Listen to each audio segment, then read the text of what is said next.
একবার ভীষণ রাগ নিয়ে একজনকে বলেছিলাম, you will never message me again. এরপর মানুষটা আমাকে আর কোনোদিনও মেসেজ দেয়নি, অথচ সে প্রতিদিন অপেক্ষা করত, হয়তো আমি নিজ থেকে তাকে পারমিশন দেব।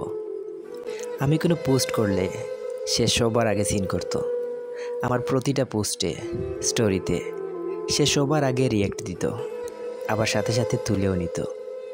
সে এটা করতো কারণ সে আমার ফিরে আসার অপেক্ষায় আছে, সেটা বোঝানোর জন্য। সে আমাকে বলতে পারেনি কিছু বাক্য, বলতে পারেনি কিছু শব্দ, যা শুধু আমাকেই বলা হতো। আমি তার এসব কথা শুনে কখনো প্রচণ্ড বিরক্ত হতাম, আবার কখনো মনে মনে আনন্দ অনুভব করতাম। অপেক্ষা করতে করতে একটা সময় সে বুঝে নিল আমি আর তাকে পারমিশন দেব না। এরপর সে অপেক্ষা করা ছেড়ে দিল, আমার স্টোরি সিন করা ছেড়ে দিল, আমার পোস্টে রিয়েক্ট দিয়ে তুলে নেওয়া এসব ছেড়ে দিল। সম্ভবত সে বুঝতে পেরেছিল সে একজন ভুল মানুষের অপেক্ষায় আছে।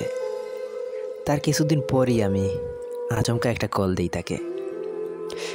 ফুপিয়ে অনেকক্ষণ ধরে সে তার অভিমান ঝাড়লো আমার উপর। আর সেদিন আমি অনুভব করেছিলাম পৃথিবীর সবচেয়ে বড় তৃষ্ণা হলো কারোর সাথে কথা বলার তৃষ্ণা। গল্পটা কেমন লাগলো অবশ্যই একটা কমেন্ট করে জানাবেন।